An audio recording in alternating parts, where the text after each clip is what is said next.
15장 7절부터 14절의 말씀 보겠습니다. 창세기 15장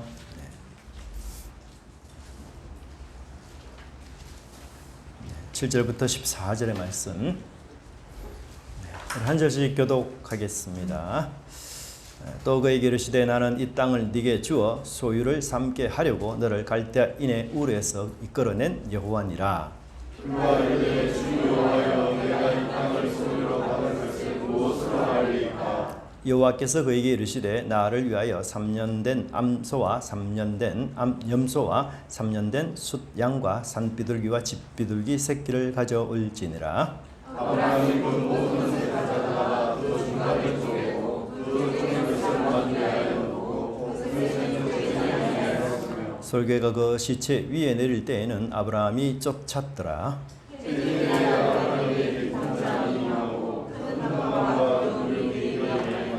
여호와께서 아브라함에게 이르시되 너는 반드시 알라 내 자손이 이방에서 객이 되어 그들을 섬기겠고 그들은 400년 동안 내 자손을 괴롭히리니 그들이 섬기는 나라가 내가 징벌할지며 그 후에 내 자손이 큰 재물을 이끌고 나오리라. 아멘.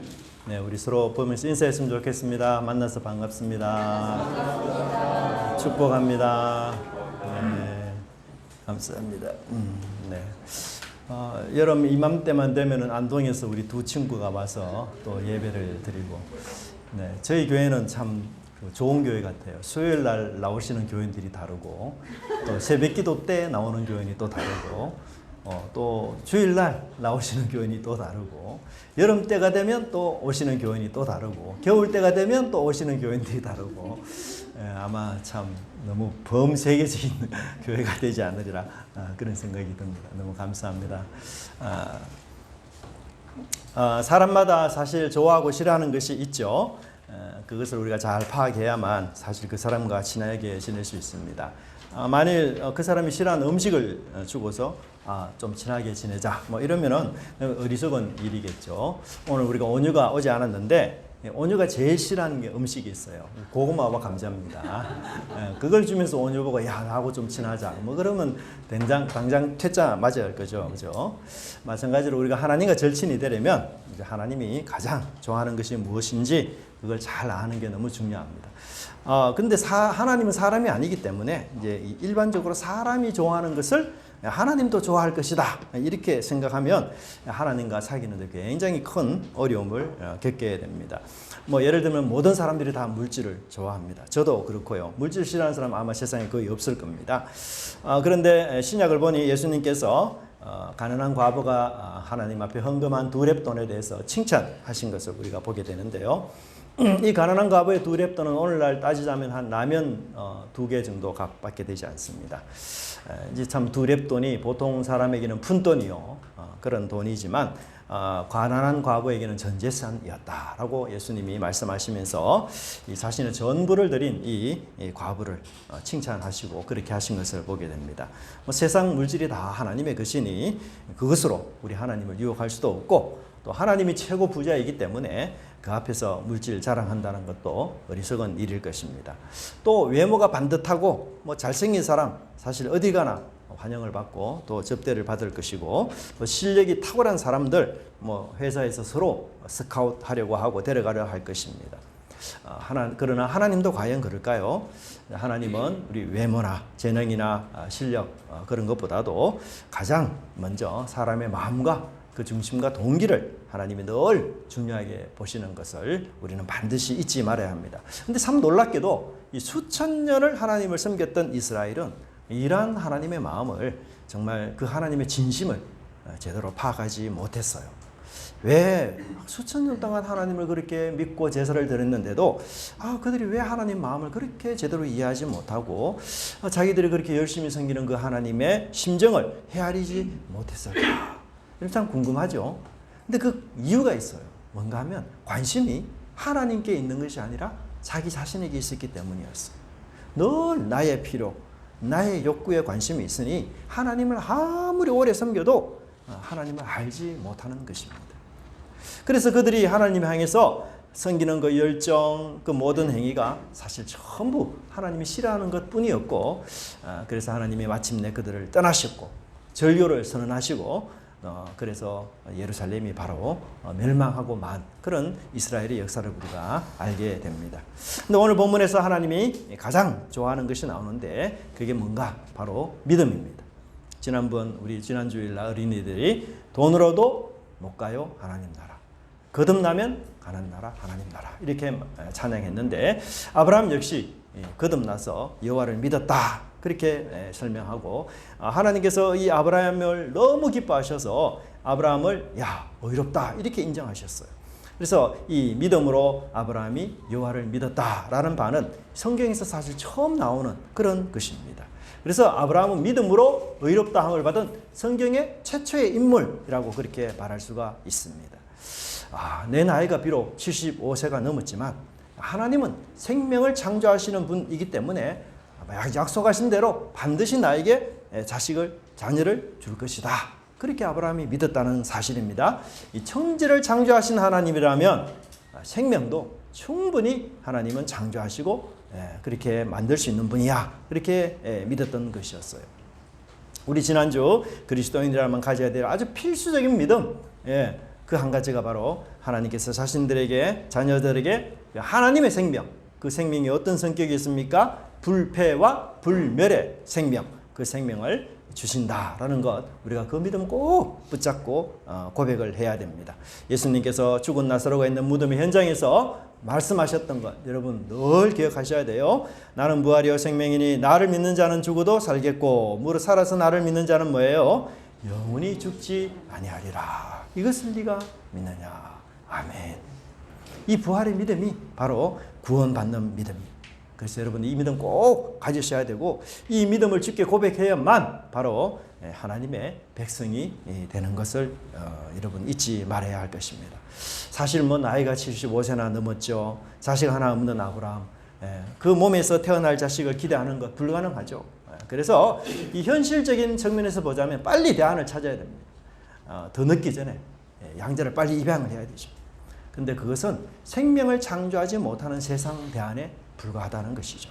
세상은 생명을 창조할 능력이 전혀 없기 때문에 대리자를 세우거나 입양을 통해서 상속자를 세워야 합니다. 하지만 하나님은 생명을 창조할 능력을 가진 분이기 때문에 이 아브라함의 대안, 아브라함의 세상적인 이 대안, 이것을 거부하시고 물리치시고 하나님의 대안을 그에게 허락해 주셨어요.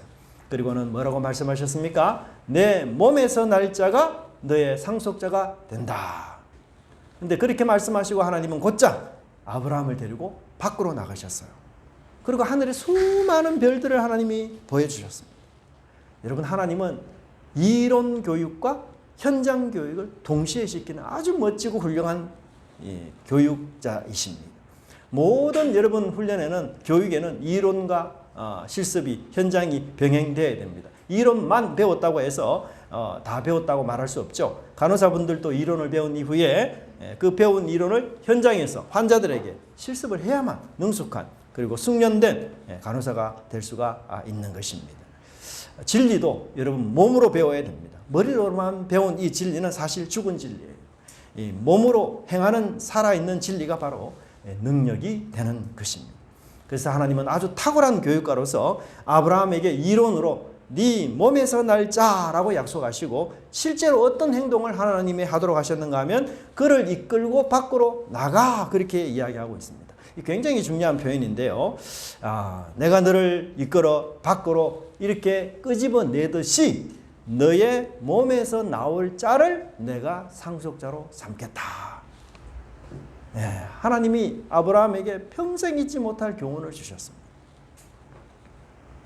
여러분, 하나님의 이 얘기는 사실 여러분 아브라함 입장에서는 믿기가 참 어려워요. 생명의 제한을 가진 인간은 믿기가 어렵습니다. 그 당시는 아브라함이 믿음이 충만해서 하나님 제가 그 말 좀 믿겠습니다. 그러고 난 뒤에 여러분 흔들리지 않습니까? 흔들리죠.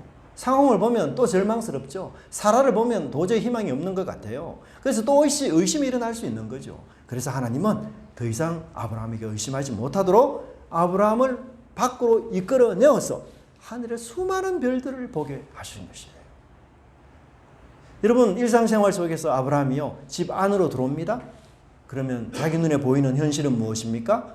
야, 더 이상 생산이 불가능한 자신, 더 이상 생산이 불가능한 사라. 그래서 절망이에요. 집 안에 들어와서 사라를 보면 절망입니다. 근데 하나님이 아브라함을 집 밖으로 끄집어내면서 무엇을 기억하라고 하십니까? 야, 너가 밖으로 나오듯이 너의 몸에서 상속자가 밖으로 나올 것이야. 그렇게 하나님 가르치고 있는 거예요. 그래서 너의 생명의 창조자 하나님을 밖으로 나올 때마다 기억하라는 거예요.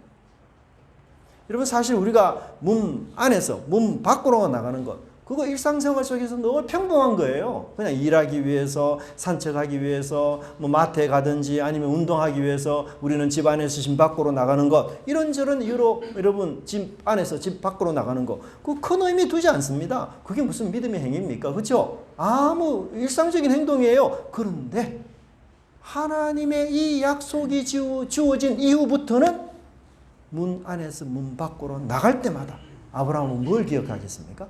아, 내가 문 밖으로 나가듯이 하나님은 내 몸 밖에 상속자를 허락해 주셔서 내 몸을 통해서 상속자를 주실 것이야.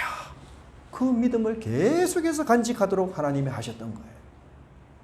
그래서 문 밖으로 계속해서 나가는 한 아브라함이 하나님의 생명의 창조력을 믿도록 그렇게 하나님이 실습 교육을 시키신 것입니다. 여러분 오늘 우리가 이 설교를 들은 이후에도 우리는 동일하게 문 밖으로 나갈 때마다 야, 하나님은 생명을 창조하셔서 생명을 주신 하나님이시여. 그것을 우리가 믿고 고백해야 될 것이에요. 문 밖으로 나갈 때마다 주님 아브라함에게 역사하셨던 것처럼 저에게도 이 불패와 불멸의 하나님의 생명을 주시니 진심으로 감사합니다. 하나님 오늘도 주신 이 생명력을 통해서 승리하는 인생, 정의와 공의를 실현하는 인생, 하나님의 자비를 감당하는 인생이 되게 하여 주옵소서. 우리가 그렇게 문 밖으로 나갈 때마다 그런 기도를 할 수 있어야 하는 것입니다. 또한 우리는 밤하늘의 별들을 봅니다. 여러분 별과 관련된 많은 노래들을 여러분 기억하지 않습니까? 어릴 때는 이런 노래 부르죠. 반짝반짝 작은 별 아름답게 비치네. 예. 우리 동요 그런 동요 많이 불렀습니다. 제가 젊었을 때 부르던 별과 관련된 노래가 있는데 그 윤형주 씨가 불렀던 두 개의 작은 별. 예. 그럼 아마 저희 또래나 저희 되시는 분 아실 거예요. 저 별은 나의 별, 저 별은 너의 별, 별빛에 물들은 밤같이 까만 눈동자. 저 별은 나의 별, 저 별은 너의 별. 아침 이슬 내릴 때까지. 그 노래 부르면서 손잡고 연인이 데이트하고 연애하고 이런 적 많았죠. 또 뭐 가수 양정성 씨는 밤하늘의 별을 따서 너에게 줄래. 너는 내가 사랑하니까 더 소중하니까. 야, 참 이런 우리가 밤하늘의 그 별들을 바라보면서 참 우리에게 많은 생각과 영감을 정말 불러일으켜요. 네. 근데 여러분 그래서 이 반짝이는 별들을 보면서 어떤 사람은 사랑의 노래를 하기도 하고 또 어떤 사람은 같은 별을 보면서 이별을 노래하는 그런 많은 가수들이 있었습니다. 근데 여러분 놀랍게도 아브라함도 불렀던 별의 노래가 있었어요. 하나님이 아브라함에게 가르쳐 주었던 별의 노래가 있습니다. 그것은 이별의 노래도 사랑의 노래도 아닌 희망과 생명의 노래, 소망의 노래였던 것입니다. 여러분 밤하늘의 별이 얼마나 많을까요? 어떤 누구도 지금까지 하늘의 별이 몇 개인지를 셀 수 있는 사람은 아무도 없었습니다. 과거도 그렇지만 지금도요. 하늘의 별이 얼마나 많은지 과학자는 셀 수 없어요. 셀 수 없다고 합니다. 왜냐하면 별이 계속 생성이 돼요. 예, 그래서 셀 수가 없어요. 근데 어떻게 이제 예측만 할 뿐인데요. 어떻게 예측하느냐? 무려 1000억 개의 별을 가진 은하계가 있습니다. 지구계가 아니고 지구계를 넘어서는 은하계가 있어요. 그 은하계가 1000억 개가 있답니다. 감당이 안 되죠. 숫자가 도대체 어떤 숫자. 근데 그 숫자를 정확하게 다시 우리가 현실적으로 좀 이야기하자면 지구상에 수많은 모래들이 있죠. 그 수많은 모래수만큼이나 별들이 많답니다. 대단하죠, 여러분. 우리 사람들보다 훨씬 더 많아요, 별들이. 반짝이는 별들이. 지구상에 수많은 모래수만큼이나 별들이 많대요. 1000억 개 곱하기 1000억 개는 바로 그런 숫자가 된다고 합니다. 여러분, 하나님은 아브라함 자손에게 뭐라고 이야기했습니까? 네 자손이 하늘의 별과 같이 그렇게 무수히 많을 것이다. 상상조차 되지 않을 그런 인원을 하나님 주신다라고 약속하셨고, 그 약속이 지금 누구를 통해서 어떻게 성취되었습니까? 아브라함의 후손인 예수님을 통해서 바로 성취가 되었습니다. 여러분, 2000년 전에 예수님과 12제자로 기독교는 시작이 되었어요. 그렇지 않습니까? 근데 어느덧 전 세계 곳곳에서 예수님을 믿는 사람들로 채워지고 있습니다. 넘쳐나고 있습니다. 여러분, 오늘 저녁 밤하늘을 꼭 한번 별을 보시기 바랍니다. 그리고 아브라함의 손을 이끌어 하나님 밖으로 나오게 하셔서 그 하늘의 수많은 별들을 보여주시면서 하나님께서 아브라함에게 한 약속을 여러분 한번 읊조리시기 바랍니다. 아브라함의 후손이 별처럼 많이 번성했다는 것처럼 우리 역시 전도함으로, 복음을 전함으로, 믿지 않는 자들을 위하여 기도함으로 많은 사람들이 하나님의 생명으로 가득 찰 수 있을 것이다 라고 그렇게 믿고 고백하시기 바랍니다. 또한 우리 힘들게 하고 우리를 괴롭히는 그 삶의 질고와 고난도 하나님이 주신 이 부활의 생명으로 충분히 넉넉히 이길 수 있다라고 별들은 우리에게 이 메시지를 전하고 있습니다. 여러분, 우리가 고난과 어려움에 빠졌을 때 어떤 특징이 있습니까? 그 문제에 빠져서 문제 외에는 전혀 다른 것을 보지 못하는 거예요. 그래서 문제에 빠져서 하늘을 쳐다보지 못하는 겁니다. 야, 내가 이 어려움, 고난을 어떻게 해결해야 되지? 이렇게 고민에 깊이 빠지다 보면, 그 고민에, 그 어려움에 집착하다 보면 별들을 창조하신 하나님을 바라보지 못해요. 아브라함이 그런 고민을 했습니다. 야, 나의 후사가 누굴까? 아, 대안이 없구나. 그래서 나는 다메섹 사람 엘리에셀을 세워야 되겠다. 이렇게 대안으로 세우고 그 고민을 했을 때에 하나님은 아브라함을 끄집어내어서 무엇을 보게 했습니까? 하늘의 별을 보게 하셨던 것이에요. 그래서 아브라함이 눈을 들어서 하늘의 별을 바라볼 때에 아브라함이 가진 문제는 더 이상 문제가 아닌 것입니다. 나의 대안은 여러분 하나밖에 없어요. 몇 개밖에 안 돼요. 근데 하나님의 대안은 하늘의 별만큼이나 수없이 많다는 것을 하나님 우리에게 알려주고 있는 것입니다. 우리는 육신이라는 이 장막에 걸쳐 살고 있습니다. 이 장막 속에서 살아갈 때 우리는 염려, 걱정, 심지어 고난의 폭풍을 만나기도 하고, 때로는 나의 장막이 아주 크게 흔들릴 만큼의 강풍을 만나기도 합니다. 그럴 때 우리는 내가 가진 이 자원을 통해서 나의 흔들리는 장막을 바로 세우려고 그렇게 죽을 힘을 다해 애를 씁니다. 근데 어떤 문제는요, 나를 더 괴롭게 해요. 아무리 발버둥을 쳐도 정말 이 갈등과 근심의 수렁에서 헤어나올 수가 없고 빠져나올 수가 없는 그런 상황에 빠질 때가 있습니다. 그럴 때 내 손을 뻗어서 하나님의 손을 잡으십시오. 그리고 밖으로 나가서 그 밤하늘의 수많은 별을 창조하신 하나님을 바라보시기 바랍니다. 하나님이 위대하게 보일 때에 여러분, 내가 가진 문제는 아주 작아져요. 근데 하나님이 아주 작게 보일 때는요, 내가 가진 문제가 너무 크게 보입니다. 그래서 우리는 내 문제의 크기는 내가 알고 있는 하나님의 크기와 반비례합니다. 여러분, 하나님 별들을 만드시고 별들을 창조하신 위대한 하나님, 그 하나님을 바라볼 때 내가 가진 문제는 무수히 작게 여겨질 것입니다. 여러분, 우리가 밤하늘의 별을 볼 때에 그 밤하늘의 별들이 우리에게 메시지를 전해요. 어떤 메시지를 전합니까? 야, 나는 한없이 연약하고 내가 미약하지만 이 별들을 창조하신 그 하나님은 무한히 크고 위대하니 그 하나님의 생명의 창조력에 힘을 얻어라, 공급을 얻어라, 그렇게 우리에게 말해주고 있습니다.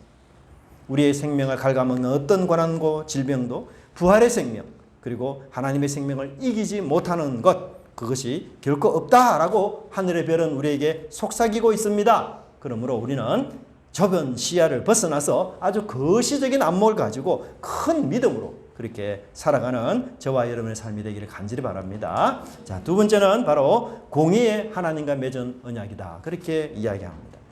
우리가 하나님을 기억해 두 번째 것은 공의의 하나님. 첫 번째는 생명의 하나님이요, 두 번째는 공의의 하나님입니다. 우리가 읽었던 이 본문의 7절부터 하나님과 아브라함 사이에 새로운 대화가 이어집니다. 후손 문제는 해결이 되었어요. 그러니 남은 문제 하나 있는데 그게 뭘까요, 여러분? 바로 땅의 문제입니다. 땅의 문제.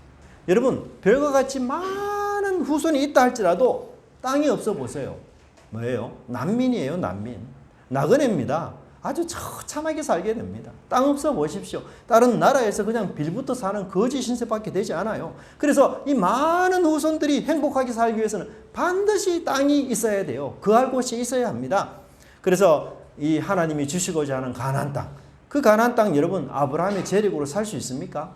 아유 못 삽니다. 아브라함이 아무리 부자라도 그 가나안 땅 전체를 어떻게 사겠어요? 살 수가 없어요. 예? 마치 아브라함이 자기 자녀를 자신의 힘으로 낳을 수 없는 것처럼 가나안 땅도 여러분 아브라함이 자기 힘으로 구매할 수 없어요. 살 수 없어요. 절대로 얻을 수 없습니다. 그래서 땅은 오직 하나님의 능력으로 주어지는 것이요. 땅은 바로 그래서 선물인 것이에요.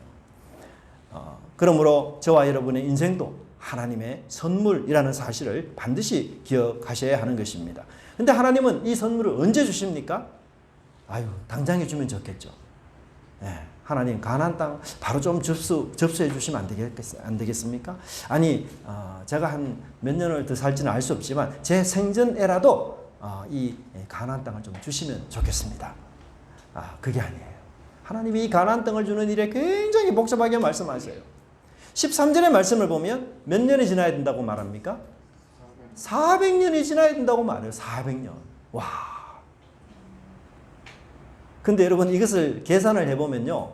아브라함 때부터 400년이 아니고 이스라엘 백성들이 애굽에서 종살이 할 때부터 400년이에요. 그래서 여러분 계산을 해보면 이런 계산이 나옵니다. 애굽에서 종살이 정확하게 430년을 해요. 이 출애굽기를 보면 이 창세기에는 400년 나오는데 출애굽기는 정확하게 430년이 나와요. 그래서 애굽에서 종살이 430년. 그 이전에 요셉이가 살았던 한 70년의 생애. 그 이전에 아브라함과 야곱까지가 한 210년간. 그럼 전체가 몇 년이에요? 무려 700년이 돼요. 700년. 와, 너무하죠, 하나님. 예? 여러분, 이런 여러분, 약속하겠어요? 저 같으면 안 하겠습니다. 그죠? 100년도 아니고, 200년도 아니고, 무슨, 700년을 기다려야만, 땅을 준다. 가나안 땅 전체 준다. 저 같으면 포기하겠다. 하나님, 제가 죽고 난 뒤에 이런 호사 무슨 필요 있습니까? 다 사행할게요, 하나님. 저 그냥 이 땅에서 편안히 살다가 죽는 거, 그거 하나로 좋을 것 같습니다, 하나님. 이렇게 오랜 세월, 제가 어떻게 기다리란 말입니까? 영원하신 하나님에게는 약속이 있겠죠. 근데 제게는요, 약속이 아니고 절망입니다. 고역이에요. 예? 하나님께서 선물을 700년 후에 준다. 제가 죽고 난 뒤에 받는 선물은 그건 선물이 아니고 재물입니다. 하나님 너무합니다. 저는 하나님이 아니에요. 하나님처럼 그렇게 오래 살 수도 없고 하나님처럼 그렇게 오래 기다릴 수도 없어요. 저는 하나님 저 너무 과대평가하지 마십시오. 그렇지 않겠습니까, 여러분? 아브라함이 이 얘기를 들었을 때 정말 희망을 가졌겠어요? 아니에요. 오히려 절망이 앞섰을 것입니다. 진짜 너무 충격적인 메시지. 700년 어떻게 기다려? 예. 야, 하나님 해도 너무하구나. 저건 약속 안 한 거나 똑같은 거지. 예? 그렇지 않겠어요? 근데 여러분, 우리가 여기서 한 가지 놓친 게 있어요. 그게 뭔가 하면 아브라함이 죽은 후에도 영원히 산다면, 죽은 이후에도 아브라함이 영원히 산다면 그래도 이 약속이 근사한 것 아닐까요? 위대한 것 아닐까요? 아브라함이 죽었어도 하늘에서 이 약속의 성취를 볼 수만 있다면 그래도 기다리는 재미가 있지 않을까요? 그래도 여러분 이 약속을 포기할 것입니까? 여러분 어떻습니까? 저라면 이 약속을 믿겠어요. 하늘에서 살아서 이 약속의 성취를 볼 수 있다면 손해볼 것 없는 거 아니겠습니까? 예. 그렇다면 여러분 아브라함은 육신적으로 죽은 이후에 지금 하늘에 살아있을까요? 아니면 죽었을까요? 예, 살아있습니다. 하나님은요, 산자의 하나님이라고 이야기하셨어요. 하나님은 죽은 자의 하나님이 아니에요. 영원 불면의 하나님은 산자의 하나님. 그래서 이스라엘의 하나님을 어떻게 부릅니까? 여러분, 아브라함의 하나님, 이삭의 하나님, 야곱의 하나님. 아브라함이 죽은 게 아니에요. 아브라함이 죽었다면 죽은 자의 하나님이 됩니다. 아브라함 살아있어요. 아브라함 죽었지만 하늘에서 지금 하나님 곁에 살아있습니다. 그래서 하나님은 산자의 하나님이세요. 아브라함이 죽은 이후에도 하나님 곁에 살았어. 그는 700년 후에 어떻게 하나님의 약속이 이루어지고 있는지를 곁에서 보는 약속의 목격자요. 약속의 증인이었던 것이었습니다. 그렇다면 왜 이렇게 오랫동안 기다려야 될까요? 그게 문제죠. 하나님 왜 그렇게 오래 기다려야 됩니까? 온 세상 만물의 주인이신 하나님께서 그냥 이 가나안 땅이 사실 충청북도 정도 되는 땅이거든요. 이런 땅 정도 그냥 하나 턱 주면 되지. 그렇게 오랫동안 기다리라고 하십니까? 하나님이 온 천지 만물의 주인 아닙니까? 그냥 그 충청북도 되는 땅 하나 이스라엘 사랑해서 줬다. 이렇게 써주면 되는 거 아니에요? 근데 절대 안 돼요. 그러면 당장에 유튜브에서 이런 영상이 뜹니다. 아브라함 자손 특혜를 받다. 또 뉴스 시간에는요, 아브라함의 자손이 하나님께 청탁을 해서 충청도 되는 땅을, 넓은 땅을 얻게 됐다. 난리가 날 겁니다. 난리가. 하나님을 향한 고소가 빗발칩니다, 여러분. 또 반대로 어떤 사람은 야, 땅을 얻기 위해서 하나님께 청탁하려고 막 줄도 서고 막 이럴 겁니다. 여러분, 이 세상에 제국들이 어떻습니까? 막강한 힘과 권력을 가진 이 제국들은 연약하고 무능한 나라들을 마구잡이로 공격해서 그런 공격력을 통해서 침입하고 빼앗고 침탈하고 탈취하고 자녀들을 포로로 삼고 부녀자들을 노예로 삼고 정말 그런 전쟁은 범죄지. 여러분, 악한 일이에요. 그런데 하나님께서도 제국들처럼 가나안 땅을 빼앗아서 여러분 그렇게 일방적으로 이스라엘에게 준다면 악한 제국과 조금 더 다를 바가 없어요. 여러분.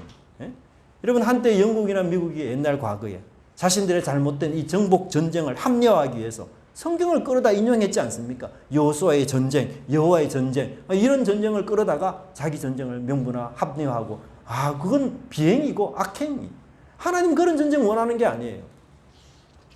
여러분, 하나님은 절대로 그렇게 행하지 않습니다. 왜? 하나님은 어떤 분이기 때문에요? 공의와 정의의 하나님이기 때문에. 하나님은 아브라함 자손에게 땅을 줄 때도요, 정의롭고 공의로운 방법으로 주시는 거예요. 탈법, 불법, 편법으로 아브라함 자손에게 땅을 주면 안 돼요. 그러면 그 하나님의 공정성이 다 무너집니다. 그래서 하나님은 아브라함에게 몇 년을 기다리라고요? 700년을 기다려라. 700년을 기다려. 이유가 있어요. 하나님이 그냥 아브라함에게 무조건 기다리라 그게 아니에요. 그래서 창세기 15장 16절을 보시면 이 가나안 땅에 사는 대표적인 족속이 아모리 족속인데요. 아모리 족속의 죄가 아직 많지 않다는 거예요. 근데 700년 후가 되면 아모리 족속의 죄가 너무 많고 그냥 그 땅에 그 죄가 가득하게 채워져서 이때가 되면 아모리 족속이 공공의 적이 될 만큼 그렇게 악랄한 집단이 되는 거예요. 그래서 이 모든 주변의 사람들이 아모리 족속의 죄 때문에 고통을 겪고 괴로워해요. 그래서 이 가나안 땅의 암적인 존재가 바로 아모리 족속이 되는 겁니다. 그러니 이 족속을 심판하고 이 족속을 없애야만 가나안 땅에 비로소 평화가 임할 것입니다. 700년 후에 이 아모리 족속의 죄가 가득 차면 이제 하나님은 이스라엘 백성과의 전쟁을 통해서 아모리 족속을 마침내 심판하시고 그 땅을 누구에게요? 이스라엘에게 주시는 것입니다. 그러므로 하나님은요, 어떤 의미에서는 하나님의 백성 아브라함보다도 정의와 공의를 훨씬 더 사랑하시는 분이에요. 결국 하나님께서 이 별처럼 많은 후손을 주시고 가나안 땅을 주시는 궁극적인 목적은 이 땅에서 하나님의 성품인 어떻게 해요? 정의와 공의를 공동체를 실천하면서 살라. 그래서 주신 거예요. 하나님의 백성이니 하나님의 정의롭고 공의로운 성품을 물려받아야 하는 것 아니겠습니까? 어두운 세상이니 빛이 되라 하신 것이고 부패한 세상에 소금의 역할을 하라. 하나님 그렇게 부르신 것이었어요. 그런데 여러분, 이 가나안 땅을 선물로 받은 이스라엘이 어떻게 되었습니까? 약속의 땅에서 여러분 공의롭고 정의롭게 살았습니까? 그렇지 못했어요. 참 너무 안타깝습니다. 한때는 공의롭고 정의롭게 살지 못했던 아모리 사람들을 무찔렀던 그 위대한 이스라엘이 먼 훗날에 아모리 족속의 본을 따라서 그리고 악행에 물들어서 그들 역시 공의롭고 정의롭게 살지 못했습니다. 과거에 이스라엘은 재판장 역할을 했어요. 그래서 아모리 족속을 재판했습니다. 그런데 지금 이스라엘은 죄인이 되어버렸습니다. 과거에 이스라엘은 심판자 역할을 했습니다. 그런데 지금 이스라엘은 범죄자가 되어버렸어요. 그래서 죄인 이스라엘, 범죄자 이스라엘은 결국 아수르와 바벨론의 재판을 받아 멸망하고 말았던 것입니다. 과거에 화려했던 잔치 그리고 잔치 같던 즐거움을 가졌던 이스라엘은 결국은 마지막이 장례집, 초상집과 같이 되어버렸던 것이었어요. 그것은 바로 공의와 정의의 하나님을 그들이 전혀 담지 못하고 오히려 죄가 가득한 아모리를 그대로 닮았기 때문이었던 것입니다.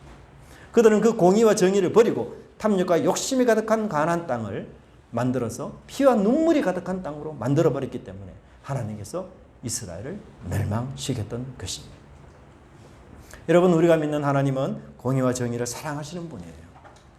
아브라함에게 없는 자손을 주겠다라는 것은 이 아브라함을 통해서 내가 새 인류를 만들겠다. 그런 계획이었어요. 새 인류는 옛 인류와 분명히 달라야 합니다. 새 인류는 공의와 정의가 넘치는 삶을 살아야 됩니다.